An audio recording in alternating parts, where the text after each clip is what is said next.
Sylhet international cricket stadium. আরে, আব্দুর রাহিম না বলারটা? হ্যাঁ, রাহিমই তো। ও কিভাবে আবার এনসিএল ফোর্ডে খেলছে? ও তো আসলে এখন আউটার মাঠে থাকার কথা। ওর তো 50 ওভারের যেই প্র্যাকটিস ম্যাচটা হচ্ছে আন্ডার-19 টিমের সেখানে থাকার কথা। রাহিম ফোর্ডে খেলছে। নিশ্চিত হলাম যে কোনো না কোনোভাবে হয়তো এই সুযোগটা তৈরি করে নিয়ে গেছে, যেহেতু আন্ডার-19 টিমের প্র্যাকটিসটাও চলছিল সিলেটেই, এশিয়া কাপকে সামনে রেখে এবং বিশ্বকাপকে সামনে রেখে, এবং আব্দুর রাহিম সেই ক্যাম্পেই ছিলেন।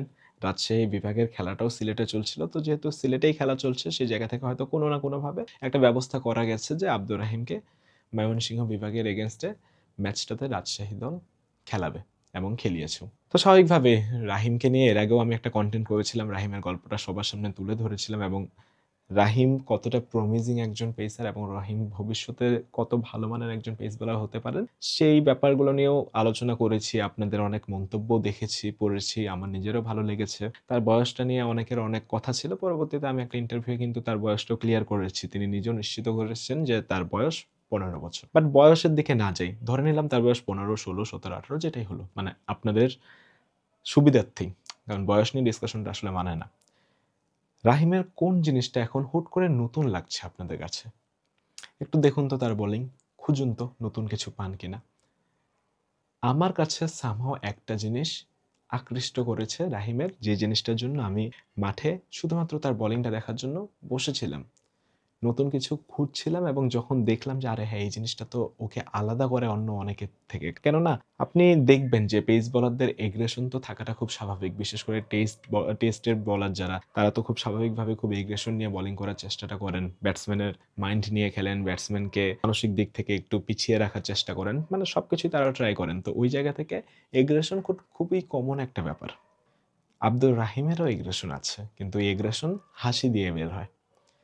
প্রত্যেকটা বল করেন, ব্যাটসম্যানের কাছে এগিয়ে আসেন, হেসে আবার চলে যান। ব্যাটসম্যানকে কোনো কথাই বলেন না, কিছুই না। কিন্তু এই যে একটা লুক দিয়ে যাওয়া, এই যে একটা স্মাইল দিয়ে যাওয়া, এই যে এগিয়ে এসে তাকিয়ে আবার পেছনে চলে যাওয়া, এটা কিন্তু আপনি যেই হন না কেন আপনাকে বিভ্রান্ত করবে, বিভ্রান্তিতে ফেলবেই। কারণ একবার জাস্ট ভাবুন যে 15, 16, 17 বছর বয়সের একটা ইয়াং ছেলে প্রত্যেকটা বল করার পরে এসে আপনার দিকে তাকিয়ে হেসে যাচ্ছে। সো এটা খুব স্বাভাবিক না যে আপনার ইগোতে লাগবে বা আপনার মানে চিন্তা ভাবনাতে একটু কাজ করবে, বা এই ব্যাপারটা নিয়ে আপনি একটু বিভ্রান্তিতে পড়বেন, এই ব্যাপারটা নিয়ে আপনি একটু বেশি ভাবা শুরু করবেন, কিংবা এই ব্যাপারটা খুব পার্সোনালি নিয়ে নিবেন, কিংবা আপনার মনোযোগে বিঘ্ন ঘটতেই পারে এই ব্যাপারটা নিয়ে। সো আমার কাছে এই জিনিসটা খুব ভালো লেগেছে। ভালো লেগেছে এইজন্য যে মানে রাহিমের এগ্রেশন আছে। রাহিমের এই সুন্দর সুইট একটা চেহারা, যেটা ইনোসেন্ট একটা ভাব এখনো তার চেহারায় আছে। কিন্তু এই ইনোসেন্ট ভাবটাকেও তিনি যেইভাবে তার এগ্রেশন এর রূপ দিতে পারেন বোলিং করার পর, এই জিনিসটা আমাকে বেশ অবাক করেছে। প্রত্যেকটা বল তিনি করেন, সুন্দর মতো করেন। ব্যাটসম্যান বিট হলে ব্যাটসম্যানের দিকে এগিয়ে যান, একটা স্মাইল দিয়ে চলে আসেন এবং ব্যাটসম্যানের তাকিয়ে দেখা ছাড়া কিছু করার থাকে না।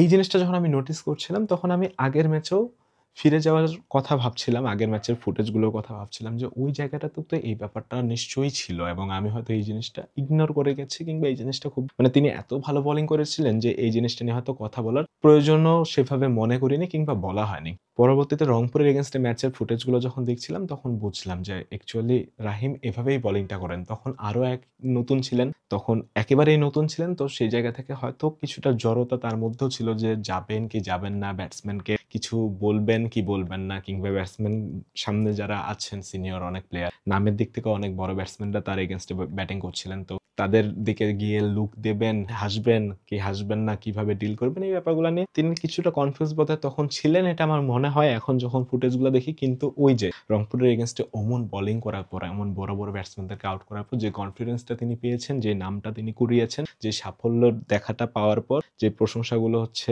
তিনি সবার থেকে পেয়েছেন, এটা তাকে আসলে অনেক মোটিভেট করেছে, এটা তাকে অনেক অনুপ্রাণিত করেছে, এটা বলতেই হবে। এবং ওই অনুপ্রেরণা নিয়ে তিনি 19 ক্যাম্পে যোগ দিয়েছিলেন। 19 ক্যাম্পে টানা প্র্যাকটিস করার পর আবার যখন ফার্স্ট ক্লাসে ব্যাক করেছেন, তার মধ্যে কিন্তু ওই কনফিডেন্সটা দেখা যাচ্ছিল এবং এবার দেখে মনেই হচ্ছিল না যে আব্দুর রাহিম একদম নতুন কেউ যে বোলিংটা করছেন।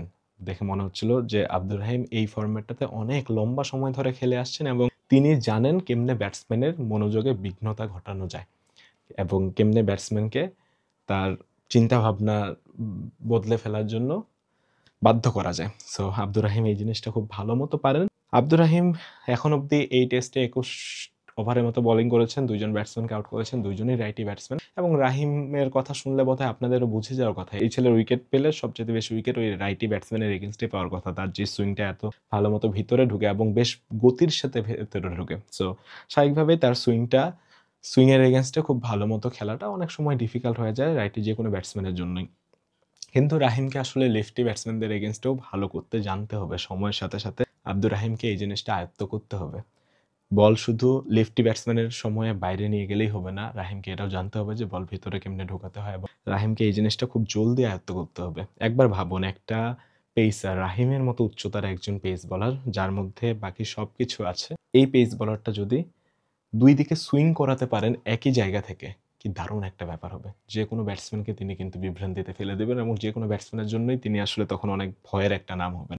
তো স্টিল অনেক লম্বা সময় বাকি রাহিমের ক্যারিয়ারের। রাহিম এখনো অনেক দিন ক্রিকেট খেলবেন। যে সময়টাতে এসে সবাই ডোমেস্টিকে পারফর্ম করা শুরু করে, তার চেয়েও অনেক আগে থেকে রাহিম পারফর্ম করা শুরু করেছেন এবং ধারাবাহিকভাবেই করবেন আমার বিশ্বাস। তো একটু করে রাহিম নিজেও বুঝতে পারবেন যে তার কোন জায়গাগুলোতে উন্নতি আনা দরকার এবং আমার বিশ্বাস রাহিম উন্নতি আনবেন এবং যেটা তাকে নিয়ে বলা আমার একদম ১ম কনটেন্টেও বলেছিলাম যে আমি বিলিভ করি রাহিম একদিন বাংলাদেশের অনেক বড় একটা নাম হবে ইনশাআল্লাহ। সো ঠিকমতো যত্ন নেয়া গেলে আসলেই আমি বিলিভ করি রাহিমের ওই অ্যাবিলিটি আছে বাংলাদেশের সময়ের অন্যতম সেরা পেস বোলার হওয়ার এবং আমার শুভকামনা সবসময় রাহিমের প্রতি থাকবে। রাহিম যেভাবে খেলছেন সেভাবেই খেলে যাক, ভালো খেলে যাক এবং দিনে নিজের বোলিংয়ে উন্নতি নিয়ে আসুক। তার কনফিডেন্স লেভেল বাড়ুক, তার এগ্রেশন এখন যেমন আছে এমনটা যাতে সবসময় থাকে বরং আরও যাতে বাড়ে। কারণ এগ্রেশন একটা জিনিস যেটা টেস্ট ক্রিকেটে আপনাকে সবসময় অনেক সাফল্য এনে দিতে পারে। ঠিক আছে।